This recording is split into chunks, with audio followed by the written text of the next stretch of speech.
Transformation of sentences নিঃসন্দেহে বলা যায় ইংরেজি গ্রামারের একটি ঝামেলাপূর্ণ আইটেম। আর এই ঝামেলাপূর্ণ আইটেমটাকে অনেক সহজ করে প্রেজেন্ট করার জন্য গত পর্বে আমরা সিম্পল সেন্টেন্স থেকে কমপ্লেক্স সেন্টেন্স এবং কমপ্লেক্স সেন্টেন্স থেকে সিম্পল সেন্টেন্সের ট্রান্সফরমেশনের অনেকগুলা উদাহরণের বিস্তারিত ব্যাখ্যা বিশ্লেষণ সহ আলোচনা করেছিলাম। আর তারই ধারাবাহিকতায় আজকের পর্বে থাকছে সিম্পল সেন্টেন্স থেকে কম্পাউন্ড সেন্টেন্স এবং কম্পাউন্ড সেন্টেন্স থেকে সিম্পল সেন্টেন্স। তবে এর আগেও কিন্তু আমরা ট্রান্সফরমেশনের আরও কয়েকটি ভিডিও বানিয়েছিলাম। সেই ভিডিওগুলো যদি আপনি দেখে আসতে চান তাহলে উপরের আই বাটনের লিঙ্ক থেকে অথবা নিচের ডেসক্রিপশনের লিঙ্ক থেকে আপনারা দেখে আসতে পারেন। তবে আজকের ভিডিওটিতে বিস্তারিত আলোচনাতে যাওয়ার আগে আমাদের কিছু মৌলিক বিষয় সম্পর্কে ধারণা নিতে হবে এবং আমি আপনাদেরকে বলতে পারি এই মৌলিক বিষয় যদি আপনি ঠিকমতো আপনার মাথায় ঢুকে না নেন, যদি ঠিকমতো আপনার কনসেপ্ট ক্লিয়ার না করেন, তাহলে আপনি যত নিয়ম কানুনই পড়েন না কেন, যত রুলসই পড়েন না কেন, সেগুলো বিফলে যাবে। তো আসুন এখন দেখে নেওয়া যাক সেই মৌলিক বিষয়গুলো কি। তো প্রথমেই আমাদেরকে জানতে হবে সিম্পল সেন্টেন্স জিনিসটাকে আসলে কি। তবে সিম্পল সেন্টেন্স আপনাকে ভালো মতো বুঝতে গেলে, ট্রান্সফরমেশনের জন্য ভালো মতো বুঝতে গেলে আপনার 4টি ওয়ান সম্পর্কে ধারণা থাকতে হবে। তার ভিতরে প্রথমটি হচ্ছে একটি সিম্পল সেন্টেন্সে একটি মাত্র ফাইনাইট ভার্ব থাকবে। এখন এই ফাইনাইট ভার্ব কি আপনি বলতে পারেন আমাকে? Finite verb, non finite verb, এই বিষয়ে আমাদের বিস্তারিত একটি ভিডিও আছে, সেটি আপনি দেখে আসতে পারেন। আর যদি আপনি জেনে থাকেন ফাইনাইট ভার্ব কি, তাহলে এখন আসুন আমাদের পরের বিষয়। পরের বিষয়টি হচ্ছে একটি সিম্পল সেন্টেন্সে একটি মাত্র সাবজেক্ট থাকবে। তার মানে যখনই আমরা একটি ফাইনাইট ভার্ব পাবো তাহলে সেন্টেন্স গঠনের জন্য অবশ্যই তার একটা সাবজেক্টও থাকবে। তবে সবসময় যে সাবজেক্ট থাকে তা কিন্তু না, সাবজেক্ট কিন্তু উজ্জ্বল থাকতে পারে, কিন্তু যখনই ভার্ব থাকবে তার মানে ওই ভার্বের একটা সাবজেক্ট থাকবেই, সেটা প্রকাশ হোক সেন্টেন্সে অথবা না থাকুক। এবং একটি সিম্পল সেন্টেন্সে একটি ফাইনাইট ভার্ব এবং একটি সাবজেক্ট মিলে কি হয়? একটি ক্লজ গঠন করে। একটি সিম্পল সেন্টেন্স একটি মাত্র ফাইনাইট ভার্ব থাকবে, একটি মাত্র সাবজেক্ট থাকবে এবং সব মিলিয়ে একটি মাত্র ক্লজ থাকবে। এখন এই সেই ক্লজটা কি? ক্লজটা হচ্ছে একটি মাত্র রুট স্ট্রাকচার থাকবে। এখন রুট স্ট্রাকচার কি? রুট স্ট্রাকচার বলতে আমি বোঝাচ্ছি আমাদের ইংরেজি সেন্টেন্সে যতগুলো স্ট্রাকচার আছে সেগুলোকে আমরা সর্বনিম্ন 3টি বেসিক স্ট্রাকচারে ফেলতে পারি এবং সেগুলো হচ্ছে subject plus intransitive verb, subject plus transitive verb plus object, subject plus linking verb plus complement. তো একটি সিম্পল সেন্টেন্সে এরকম একটি ফাইনাইট ভার্ব এবং একটি সাবজেক্ট মিলে একটা ক্লজ গঠন করবে এবং সেই ক্লজের স্ট্রাকচারটা হবে এই 3টা স্ট্রাকচারের যে কোনো একটি। তবে সবসময় কি সিম্পল সেন্টেন্সে একেবারে এইরকম একেবারে 3টা শব্দের একটি সেন্টেন্স হবে অথবা 2টা শব্দের একটা সেন্টেন্স হবে না। সেক্ষেত্রে অ্যাডিশনাল ওয়ার্ডস, ফ্রেজেস অথবা ফ্রেজ মেকার্স থাকতে পারে। অর্থাৎ সিম্পল সেন্টেন্সের ভেতরেও কিছু অতিরিক্ত উপাদান, যেমন কিছু শব্দ, কিছু ফ্রেজ বা কিছু ফ্রেজ মেকার্সের মাধ্যমে সিম্পল সেন্টেন্সও কিন্তু বড় হতে পারে। তো এই অতিরিক্ত শব্দ কি হতে পারে? হতে পারে কোন অতিরিক্ত নাউন, অতিরিক্ত কোনো অ্যাডজেক্টিভ অথবা অ্যাডভার্ব অথবা ফ্রেজ মেকার, যেমন due to, in spite of, instead of, এই ধরনের কিছু শব্দ থাকতে পারে যেগুলোর মাধ্যমে সিম্পল সেন্টেন্স বড় হতে পারে। তবে এরকম কোনো সিম্পল সেন্টেন্স যদি আপনি ট্রান্সফরমেশন করতে চান, কম্পাউন্ড সেন্টেন্সে রূপান্তর করতে চান, তখন আপনাকে কি করতে হবে? তখন আপনাকে অ্যাটলিস্ট 2 ফাইনাইট ভার্বস, এই যে আগে খেয়াল করেছেন সিম্পল সেন্টেন্সে কিন্তু এই সবগুলো উপাদানই একটি একটি করেছিল, কিন্তু আপনি যখন কম্পাউন্ড সেন্টেন্স করবেন তখন এই সবগুলো উপাদানই আপনাকে 2টা করে রাখতে হবে। কারণ কি? কারণ হচ্ছে কম্পাউন্ড সেন্টেন্সে 2টা পার্ট থাকে। এখন দেখি আমরা একটা করে দেখি। তো এক্ষেত্রে কম্পাউন্ড সেন্টেন্সে আপনাদের কমপক্ষে 2টা ফাইনাইট ভার্ব থাকবে এবং যখনই আমি 2টা ফাইনাইট ভার্ব দিব তখন ফাইনাইট ভার্বের সাথে সাথে কিন্তু 2টা সাবজেক্টও চলে আসবে। এখন 2টা কিন্তু সবসময় আসবে না, কারণ হচ্ছে যখন আমরা 2টা ফাইনাইট ভার্ব দিব সেখানে আমাদেরকে খেয়াল রাখতে হবে ওই ভার্ব 2টার কাজ কি একইজন করতেছে নাকি 2জনে করতেছে। যদি 2টা ভার্বেরই কাজ একইজন করে বা একইজন সম্পর্কে বলা হয় তাহলে আপনি একটা সাবজেক্ট দিবেন, আর যদি একাধিক জনে কাজ করে বা একাধিক জন সম্পর্কে বলা হয় তখন আপনার 2টা সাবজেক্ট, মোর দ্যান 1, অর্থাৎ কমপক্ষে 2টা সাবজেক্ট সেখানে থাকবে। এবং যখনই আমরা 2টা ফাইনাইট ভার্ব পেলাম, 2টা সাবজেক্ট পেলাম বা একটা সাবজেক্টের 2টা ফাইনাইট ভার্ব পেলাম, তখন অটোমেটিক্যালি অ্যাটলিস্ট 2 ক্লজেস, কম্পাউন্ড সেন্টেন্সে 2টা ক্লজে আমাদেরকে রূপান্তর করতে হবে। তো সামহাও যে কোনোভাবে হোক, সেটা কিভাবে করব আমরা পরে আসতেছি। তার মানে হচ্ছে আপনি যখন সিম্পল সেন্টেন্স থেকে কম্পাউন্ড সেন্টেন্সে ট্রান্সফরমেশন করবেন, আপনার এই সবগুলো একক উপাদানগুলোকে আপনাকে 2টা করে ট্রান্সফার করতে হবে। এরপরে দেখা যাক, তো যখনই আমাদের 2টা ক্লজ পেয়ে গেলাম তখন আমাদের এই রুট স্ট্রাকচারও কিন্তু কমপক্ষে 2টা রুট স্ট্রাকচার থাকবে আমাদের। এখন রুট স্ট্রাকচার মানে subject plus transitive verb, subject plus intransitive verb, subject plus linking verb, এরকম আমাদের 2টা স্ট্রাকচার থাকবে কমপক্ষে। এখন কথা হচ্ছে যখনই আমরা দুইটা ক্লজ দিলাম একটা কম্পাউন্ড সেন্টেন্সে তখন এই দুইটা ক্লজকে কিভাবে কানেক্ট করব। ইয়েস, এই দুইটা ক্লজকে কানেক্ট করার জন্য আমাদেরকে ব্যবহার করতে হবে কোঅর্ডিনেটিং কনজাংশনস। কোঅর্ডিনেটিং কনজাংশনসগুলো কি?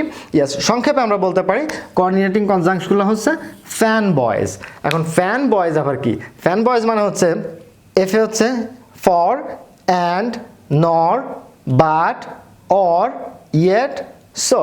তো সর্বমোট এই 7টি রেগুলার কোঅর্ডিনেটিং কনজাংশনস আছে। তো এই ফ্যান বয়েজ সম্পর্কে বিস্তারিত আমাদের আলোচনা রয়েছে আগের একটি ভিডিওতে, সেই ভিডিওটি আপনি দেখে আসতে পারেন।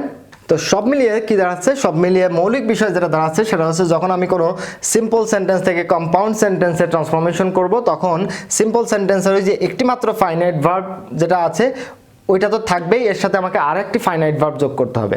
এবং সেই ফাইনাইট ভার্বটা আমি কোথায় পাবো?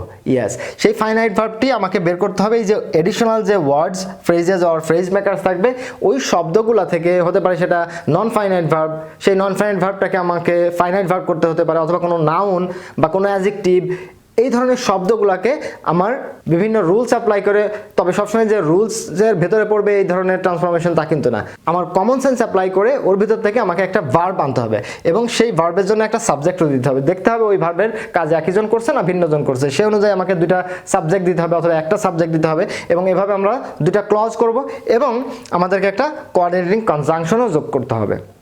একইভাবে যখন আমরা কোনো কম্পাউন্ড সেন্টেন্স থেকে সিম্পল সেন্টেন্স করব তখন আমাদেরকে এই যে দুইটা ফাইনাইট ভার্ব, দুইটা সাবজেক্ট, দুইটা ক্লজ, এইগুলাকে আমাদেরকে আলাদা করতে হবে এবং আলাদা আইডেন্টিফাই করার পরে আমাদেরকে একটা ক্লজ রাখতে হবে এবং অন্য ক্লজটাকে আমাদের এডিশনাল ওয়ার্ড, ফ্রেজ বা ফ্রেজ মেকারের মাধ্যমে চেঞ্জ করে ফেলতে হবে। Isn't it very simple? আমার মনে হয় আপনাদের কারো কারো হয়তো এখনও ব্যাপারটা কনফিউজিং লাগছে, কারণ এতক্ষণ তো আমি বক করে শুধুমাত্র রুলসই বলে গেলাম বা থিওরিটিক্যাল বিষয়গুলাই বলে গেলাম। না, দুশ্চিন্তার কোনো কারণ নেই, কারণ হচ্ছে একটু পরে আমরা চলে যাবো আমাদের কম্পিউটার স্ক্রিনে এবং সেখানে অনেকগুলো উদাহরণ থেকে আমরা সিম্পল সেন্টেন্স এবং কম্পাউন্ড সেন্টেন্সের ট্রান্সফরমেশন করব এবং বিস্তারিত ব্যাখ্যা বিশ্লেষণ করব কিভাবে এই জিনিসগুলো আমরা আমাদের ট্রান্সফরমেশনে অ্যাপ্লাই করব। তো আপনাদের সাথে আছি আমি মোহাম্মদ আলী এবং ভিডিওটির মূল অংশ শুরু করার আগে আপনাদেরকে একটি বিষয় বলে নিতে চাই। আপনি যদি প্রথমবারের মতো এই চ্যানেলটিতে এসে থাকেন অথবা এখন আমাদের চ্যানেলটি সাবস্ক্রাইব না করে থাকেন তাহলে অবশ্যই নিচে লাল রঙের সাবস্ক্রাইব বাটনটি প্রেস করুন এবং পাশে থাকা ঘন্টাটি বাজিয়ে দিন যাতে করে আমাদের পরবর্তী কোনো ভিডিও আপনি মিস না করেন। তো চলুন দেরি না করে শুরু করা যাক।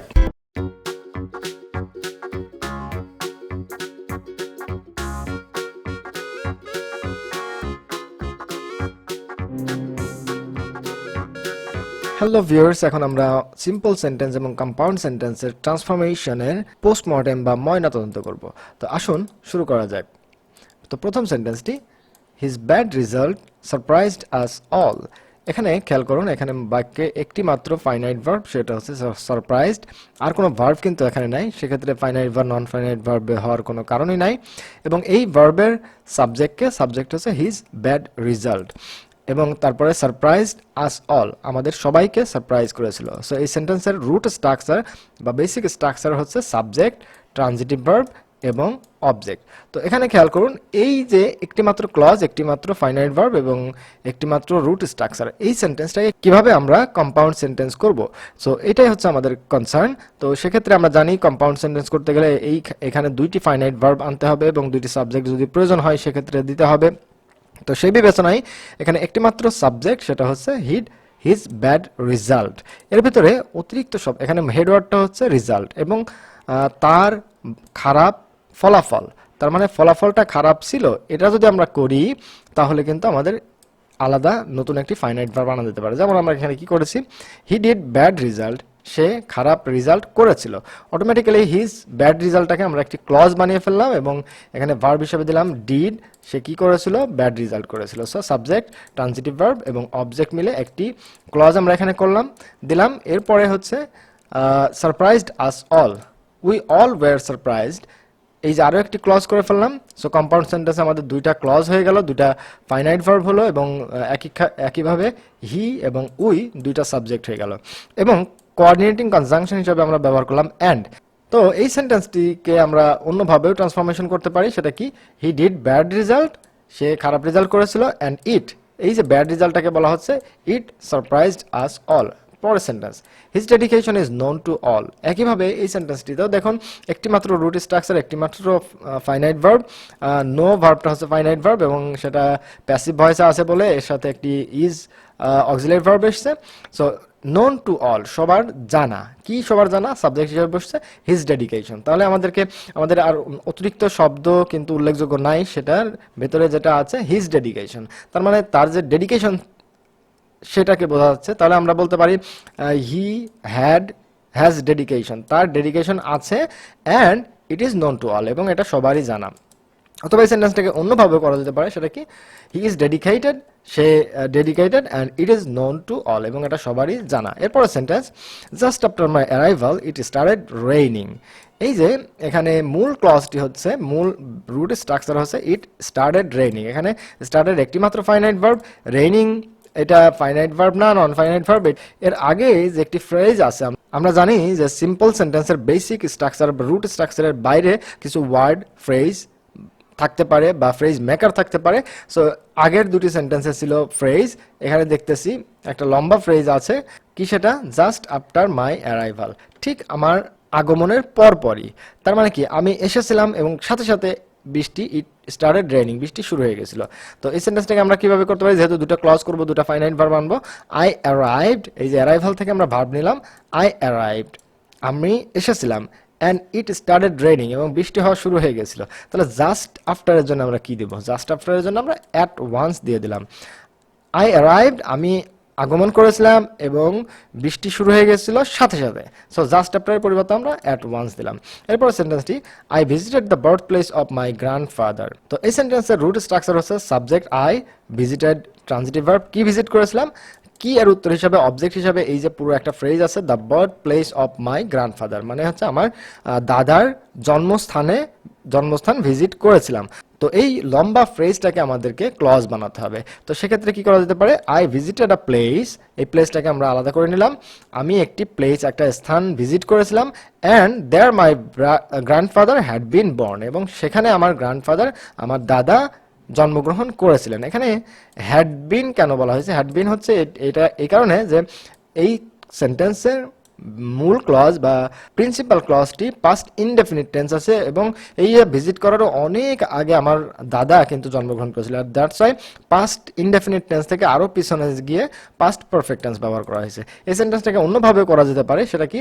আই ভিজিটেড আ প্লেস, আমি একটি জায়গা ভিজিট করেছিলাম, and it was the birth place of my grandfather. তো একটি জিনিস আমাদেরকে মনে রাখতে হবে, সিম্পল সেন্টেন্সের কোনো অতিরিক্ত শব্দ বা অতিরিক্ত ফ্রেজকে মানে এক্সপ্যান্ড করে যখন আমরা ক্লজ বানাবো, সেটা কিন্তু বিভিন্নভাবেই হতে পারে। তবে একটা জিনিস আমাদেরকে মনে রাখতে হবে, ওই মূল মিনিংটা আমাদেরকে বজায় রাখতে হবে। তো এই বিষয়গুলো কিন্তু নির্দিষ্ট কোনো রুলস বা নির্দিষ্ট নিয়মে ফেলাটা খুব টাফ। এই ক্ষেত্রে আপনার কমন সেন্স, আপনার বুদ্ধি বিবেচনাকে অ্যাপ্লাই করতে হবে এবং নিয়মগুলোকে মার্জ করতে হবে। তো আপনারা ইতিমধ্যেই বুঝে ফেলেছেন যে সিম্পল থেকে কম্পাউন্ড সেন্টেন্স বা কম্পাউন্ড সেন্টেন্স থেকে সিম্পল সেন্টেন্সের মূল সূত্রটা কোথায়। মূল সূত্রটা যেটা আমরা শুরুতেই আলোচনা করেছিলাম, যে সিম্পল সেন্টেন্সে 4টা 1 এর একটা বিষয় আছে এবং কম্পাউন্ড সেন্টেন্সে 4টা 2 এর বিষয় আছে। এরপরের সেন্টেন্সটি আমরা দেখি, we should be educated to prosper in life. So এখানে দেখুন মূল সেন্টেন্সের মূল ক্লজটি হচ্ছে উই শুড বি এডুকেটেড, আমাদেরকে শিক্ষিত হতে হবে। এরপরে একটি অতিরিক্ত ফ্রেজ আছে, সেটা কি? টু প্রসপার ইন লাইফ, জীবনে প্রসপার করতে, জীবনে সমৃদ্ধ হতে। সো এই যে জীবনে সমৃদ্ধ হতে, এটা একটা অতিরিক্ত ফ্রেজটা কি? Infinitive phrase, non finite verb.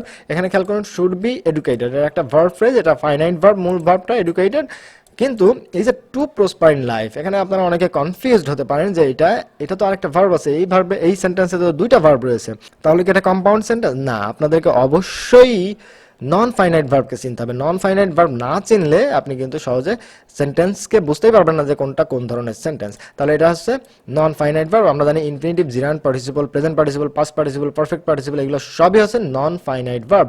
So non finite verb যুক্ত সিম্পল সেন্টেন্সকে যখন আমরা কম্পাউন্ড সেন্টেন্স বা কমপ্লেক্স সেন্টেন্স করবো, সেক্ষেত্রে আমাদেরকে ওই নন ফাইনাইট ভার্বের ফ্রেজ বা নন ফাইনাইট ভার্বটাকে আমাদেরকে ক্লজে রূপান্তর করতে হবে। তাহলে কি করতে হবে? এই নন ফাইনাইট ভার্ব, এই যে মানে হচ্ছে টু প্রসপার ইন লাইফ, এই ইনফিনিটিভের ফাংশন কি? ফাংশন হচ্ছে উদ্দেশ্য প্রকাশ পাচ্ছে। অ্যান্ড দ্যাটস আমরা কি করতে পারি? We want to prosper in life, আমরা জীবনে সমৃদ্ধ হতে চাই। অ্যান্ড সো, এবং সে কারণে উই শুড বি এডুকেটেড, এবং আমাদেরকে অবশ্যই এডুকেটেড হতে হবে। এখন একটা জিনিস খেয়াল করুন, সেটা হচ্ছে যে এই যে টু প্রসপার ইন লাইফ, এই ফ্রেজ থেকে যে ক্লজটি হলো সেটাকে কেন আমরা আগে দিলাম, কেন আমরা উই শুড বি এডুকেটেড এই ব্যাপারটা পরে দিলাম? ইয়েস, এক্ষেত্রে আপনাদের অবশ্যই মনে রাখতে হবে কম্পাউন্ড সেন্টেন্সে একটি কোঅর্ডিনেটিং কনজাংশনের মাধ্যমে দুইটি ক্লজকে যুক্ত করা হয়। সেক্ষেত্রে অবশ্যই আপনারা মনে রাখবেন দুইটি ক্লজের যে ভার্ব দুইটি থাকবে, দুইটি ভার্ব থাকবে, এই দুইটি ভার্বের অ্যাকশন, সিকোয়েন্স অফ অ্যাকশন কিন্তু আপনাদের মনে রাখতে হবে। তার মানে কোন কাজটা আগে হয়েছে, কোন কাজটা পরে হয়েছে। যে কাজটি আগে হবে সেই কাজটা অবশ্যই আপনারা প্রথম ক্লজে দিবেন। তার মানে কি?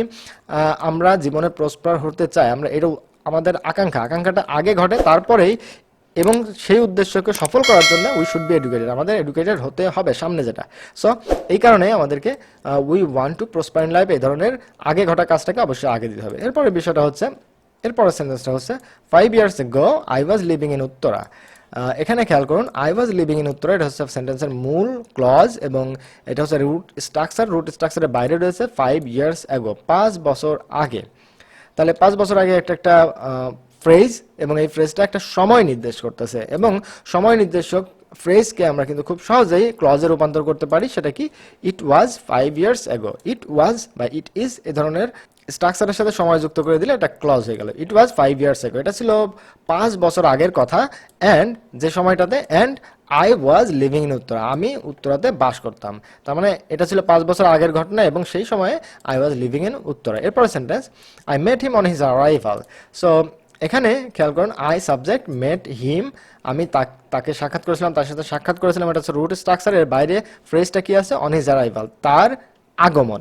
তার মানে যখন সে আগমন করেছিল, সো আগের নিয়মের প্রেক্ষিতেই দেখুন, হি অ্যারাইভড, এই যে অন হিজ অ্যারাইভাল, এখান থেকে যে ক্লজটি আমরা নিলাম, সাবজেক্ট হি অ্যারাইভড, ওই কাজটা হি অ্যারাইভড, সে আগমন করেছিল, অ্যান্ড আই মেট হিম, এবং আমি তার সাথে সাক্ষাৎ করেছিলাম। খেয়াল করুন, সেন্টেন্সটা কিন্তু এরকম হয় নাই I met him and he arrived, এরকম হয় নাই। কেন? কারণ হচ্ছে এই দুটি কাজের ভেতরে, অ্যারাইভ এবং মিট, এই দুইটা কাজের ভেতরে কিন্তু অ্যারাইভ ভার্বটা আগে হয়েছে, and that's why he arrived and then I met him, এটা হচ্ছে এটার ট্রান্সফরমেশন ইনটু কম্পাউন্ড সেন্টেন্স।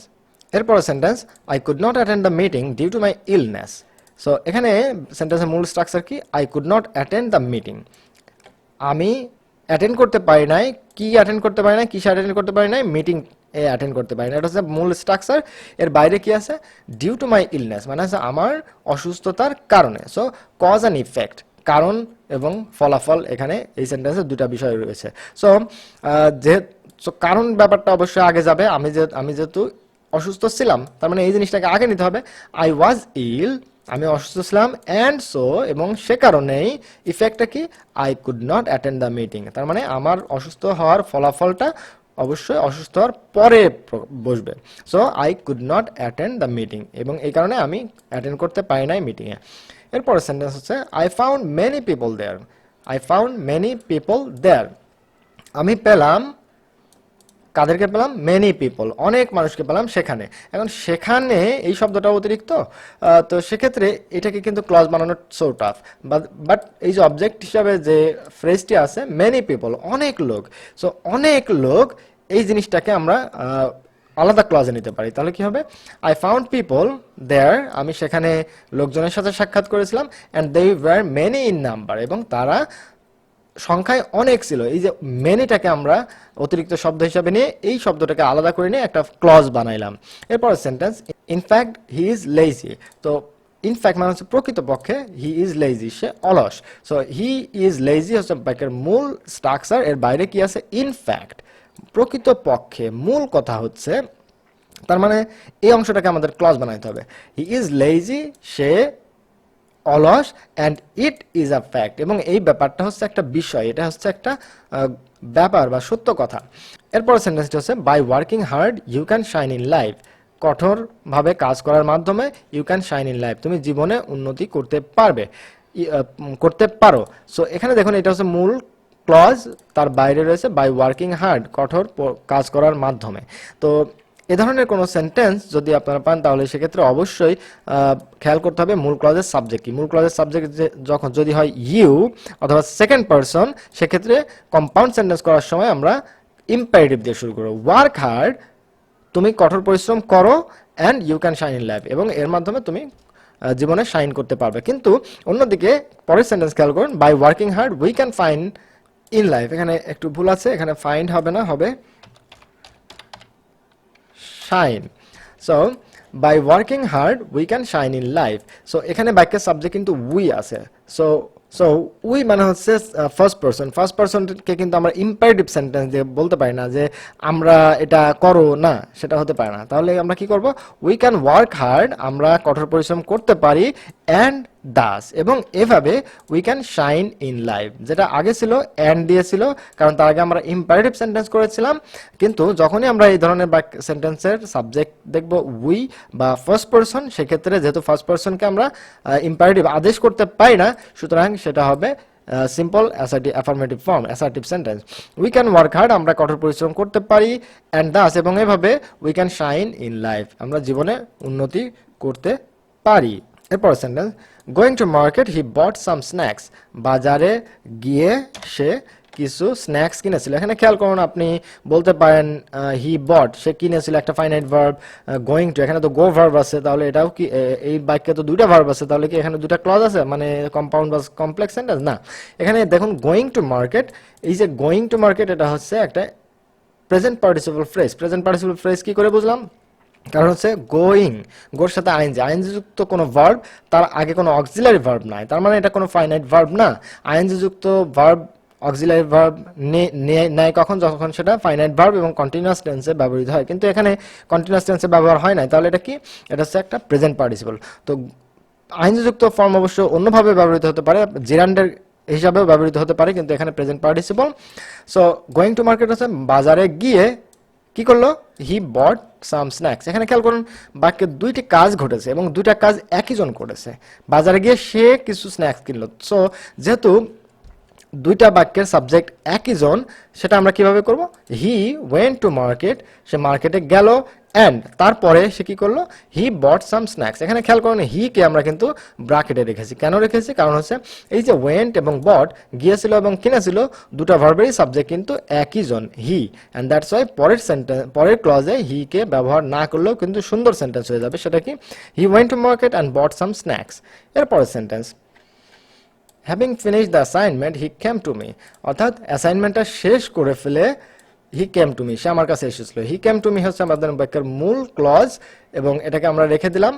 তার আগে খেয়াল করুন, হ্যাভিং ফিনিশ দ্য অ্যাসাইনমেন্ট, অ্যাসাইনমেন্টটা শেষ করে, তাহলে অ্যাসাইনমেন্টটা সেই শেষ করেছিল এবং সেই এসেছিল, দুটা সেন্টেন্সের দুটা ক্লজেরই সাবজেক্ট একই জন। তাহলে সাবজেক্টকে আমরা সবার শুরুতে হি দিয়ে দিলাম, he had finish the assignment and came to me. এখানে দেখুন আমরা দ্বিতীয়বার আর হি ব্যবহার করি নাই, কারণ কি, কেম ভার্ব এবং হ্যাড ফিনিশড ভার্বের সাবজেক্ট কিন্তু একই জন। সো এখানে একটা জিনিস খেয়াল করুন, আগের সেন্টেন্সটাও এরকমই ছিল, গোয়িং টু মার্কেট, এটাকে আমরা জাস্ট পাস্ট ইনডেফিনিট টেন্সে করেছিলাম। এখানে আবার পাস্ট পারফেক্ট টেন্সে কেন করলাম, কারণ হচ্ছে এটার মূল মিনিংটা কিন্তু পাস্ট পারফেক্ট টেন্সের, অ্যান্ড দ্যাটস ওয়াই পারফেক্ট পার্টিসিপলের ভিতরেও হ্যাভিং ফিনিশড আকারে ছিল, এটা ছিল প্রেজেন্ট পার্টিসিপল, এটা হচ্ছে পারফেক্ট পার্টিসিপল, এবং সেটাকে আমরা যখনই কম্পাউন্ড সেন্টেন্স করলাম তখনই সেটা পাস্ট পারফেক্ট টেন্সে চলে গেল। He had finish the assignment and came to me, তার মানে সে তার অ্যাসাইনমেন্টটা শেষ করলো এবং তারপরে হি কেম টু মি, আমার কাছে আসলো। অথবা এই সেন্টেন্সটাকে অন্যভাবে করা যেতে পারে, he had finish the assignment before he came to me, তার মানে আমার কাছে আসার আগে সে অ্যাসাইনমেন্টটা শেষ করেছিল। এক্ষেত্রে এই সেন্টেন্সটি কিন্তু কম্পাউন্ড সেন্টেন্স না, এটা হচ্ছে কমপ্লেক্স সেন্টেন্স। কমপ্লেক্স সেন্টেন্সে এই যে before he came to me, সে আমার কাছে আসার আগে, এই যে বিফোরটা কিন্তু কোঅর্ডিনেটিং কনজাংশন না, এটা হচ্ছে সাবঅর্ডিনেটিং কনজাংশন। এরকম একটা উদাহরণ আমি কেন রাখছি, যাতে আপনারা কনফিউজড হয়ে না যান। So this is a complex sentence. So আমাদের this is a complex sentence. এরপর সেন্টেন্সটি, besides helping him we sheltered him, তাকে হেল্প করার পাশাপাশি উই শেল্টার্ড হিম, আমরা তাকে আশ্রয় দিয়েছিলাম। উই শেল্টার্ড হিম, এটা হচ্ছে মূল ক্লজ, এর বাইরে আরও একটি ফ্রেজ রয়েছে এবং ফ্রেজ মেকারটা কি, বিসাইডস। সো বিসাইডস হেল্পিং হিম, তাকে সাহায্য করার পাশাপাশি, তাহলে এটাকে আমরা কি লিখতে পারি, উই হেল্পড হিম, আমরা তাকে সাহায্য করেছিলাম, অ্যাজ ওয়েল অ্যাজ, একই সাথে শেল্টার্ড হিম, তাকে আমরা আশ্রয়ও দিয়েছিলাম। সো অ্যান্ড এবং অ্যাজ ওয়েল অ্যাজ এর ব্যবহার অনেকটা একই রকম, কিন্তু অ্যান্ড দিয়ে সিম্পলি দুটা জিনিসকে অ্যাড করা হয়, বাট অ্যাজ ওয়েল অ্যাজ হচ্ছে আগেরটাও যেমন পরেরটাও তেমন একইভাবে সমান গুরুত্বপূর্ণ দিয়ে বিষয় হিসাবে দুইটা জিনিসকে যখন একসাথে করা হয় তখন অ্যাজ ওয়েল অ্যাজ ব্যবহৃত হয়। সো সিম্পল সেন্টেন্সে যদি বিসাইডস থাকে তাহলে আমরা compound sentence as well as ব্যবহার করতে পারি। পরের সেন্টেন্সটা, without being honest you can't enjoy mental peace. তার মানে হচ্ছে অনেস্ট হওয়া ছাড়া, অনেস্ট হওয়া ব্যতীত তুমি মানসিক পিস, মানসিক শান্তি অর্জন করতে পারো না। সো এই যে ইউ, এখানে আমরা আগে একটা সেন্টেন্স যেরকম দেখেছিলাম, এই ধরনের সেন্টেন্সে ইউ যদি বাক্যের সাবজেক্ট হয় তাহলে আমরা সরাসরি ইম্পারেটিভ সেন্টেন্স দিয়ে করব কি, এই যে বিং অনেস্ট, এটাকে আমরা কি করলাম, বি অনেস্ট। সো সৎ হও, অর অথবা you can't enjoy mental peace, অথবা তুমি মেন্টাল পিস অর্জন করতে পারবা না। তার মানে সৎ না হলে তুমি মেন্টাল পিস অর্জন করতে পারবা না। সিম্পল সেন্টেন্সে কি, সৎ না হলে তুমি মেন্টাল পিস অর্জন করতে পারবা না, কিন্তু কম্পাউন্ড সেন্টেন্সে কি, সৎ হও, এটা একটা independent clause, or you can't enjoy mental peace, অথবা তুমি মেন্টাল পিস অর্জন করতে পারবে না। এরপরে sentence, he is too busy to work to me, সে এতই ব্যস্ত যে, sorry, he is too busy to talk to me, সে এতই ব্যস্ত যে টু টক টু মি, আমার সাথে কথা বলার মতো নয়। এটাকে আমরা কম্পাউন্ড সেন্টেন্স কিভাবে করতে পারি, এটা একটা নোন রুল ফর ট্রান্সফরমেশন, সেটা কি, টু ডট ডট টু এরকম যদি থাকে তাহলে কমপ্লেক্স সেন্টেন্সে কি হয়, সো ডট ডট দ্যাট দিয়ে হয়, কিন্তু কম্পাউন্ড সেন্টেন্সে কি হবে, ভেরি ডট ডট অ্যান্ড। তার মানে he is very busy and he cannot talk to me, এই যে দুইটা ক্লজেরই সাবজেক্ট যেহেতু হি, এখানেও হি, এখানেও হি, সুতরাং আমরা পরের হিটাকে বাদ দিতে পারি। কম্পাউন্ড সেন্টেন্সে কমন নেওয়ার সুযোগ আছে, তার মানে দুইটা ক্লজের সাবজেক্ট যদি একই জন হয় তখন কিন্তু আমরা দ্বিতীয় ক্লজের সাবজেক্টটাকে আর রাখবো না। তো ট্রান্সফরমেশনের সাথে ম্যাথসের কিছু কানেকশন আছে, যেমন লসাগু গসাগুতে কিন্তু কমন নেওয়ার বিষয় আছে। তো একইভাবে কম্পাউন্ড ট্রান্সফরমেশনের বেলায়ও কিন্তু কমন নেওয়া যায়, বিশেষ করে কম্পাউন্ড সেন্টেন্সে। এরপরের সেন্টেন্সটি হচ্ছে, I saw the baby playing with water, আমি দেখলাম শিশুটাকে কি করতে দেখলাম, প্লেয়িং উইথ ওয়াটার, পানি নিয়ে খেলতে। এই যে প্লেয়িং উইথ ওয়াটার, এটা কিন্তু ফাইনাইট ভার্ব না, নন ফাইনাইট ভার্ব। কেন, আমরা জানি আইএনসি যুক্ত শব্দ যদি তার আগে বি ভার্ব, অক্সিলারি ভার্ব না থাকে তবে সেটা নন ফাইনাইট ভার্ব। আমি দেখলাম তাকে কি করতে দেখলাম, প্লেয়িং উইথ ওয়াটার, এটা হচ্ছে প্রেজেন্ট পার্টিসিপল, এই যে দ্য বেবিকে মডিফাই করছে। তো সেক্ষেত্রে আমি দেখলাম শিশুটি খেলা করছিল, কোন কাজটা আগে ঘটেছিল সেটা আমাদেরকে দেখতে হবে, এবং সেটা দেখে আমরা কি করলাম, দ্য বেবি ওয়াজ প্লেয়িং, শিশুটি খেলতেছিল, উইথ ওয়াটার, পানি নিয়ে, অ্যান্ড আই স ইট, এবং আমি দেখলাম। তার মানে শিশুটি আগে খেলছিল, এই কারণে পরে, যদিও আগের সিম্পল সেন্টেন্সে এটা পরে ছিল, সেটাকে আমরা আগে নিলাম কারণ কাজটা আগে ঘটতেছিল, এবং তারপরে আই স ইট, আমি দেখলাম। Without working hard you cannot shine in life, SHINE, we cannot shine in life. তাহলে এরকম সেন্টেন্স আমরা আগেও করেছি, work hard or you cannot shine in life. এরপরে sentence, in spite of being insolvent they do not adopt any unfair means to become rich overnight. তার মানে in spite of being insolvent, তার মানে তারা অসচ্ছল হওয়ার সত্ত্বেও, দে ডু নট, সো এটা একটা ফ্রেজ, আমরা শুরুতেই পেলাম একটা লম্বা phrase, they do not adopt any unfair means to become overnight, এটা একটা লম্বা সেন্টেন্স। তো এখানেও বিভিন্নভাবে কম্পাউন্ড সেন্টেন্স করার সুযোগ আছে, থাকতে পারে, কিন্তু এখানে আমরা যেহেতু সরাসরি একটা ফ্রেজ মেকার কি পেলাম, সেটা ইন স্পাইট অফ, এটা সরাসরি রুলসের ভেতরেই পড়ে, অ্যান্ড দ্যাটস ওয়াই এই অংশটাকে আমরা ক্লজ বানাবো। তো এই সেন্টেন্সটাকে আমরা কিভাবে কম্পাউন্ড করতে পারি, আমরা বলতে পারি দে আর ইনসলভেন্ট, এই যে ইনস্পাইট অফ বিং ইনসলভেন্ট, এটাকে আমরা কি করলাম, দে আর ইনসলভেন্ট, তারা অসচ্ছল, বাট যেহেতু দুটা বিপরীত ধর্মী কথা বলা হচ্ছে, কি দরিদ্র, অসচ্ছল হওয়ার পরেও তারা অসৎ কোনো কিছু করে না, তার মানে দুটা ভিন্ন ধর্মী কথা, এন্ড দ্যাটস ওয়াই মাঝখানে আমরা কি ব্যবহার করলাম, বাট ব্যবহার করলাম। দে আর ইনসলভেন্ট, তারা অসচ্ছল, বাট কিন্তু তারপরেও they do not adopt any unfair means to become rich overnight।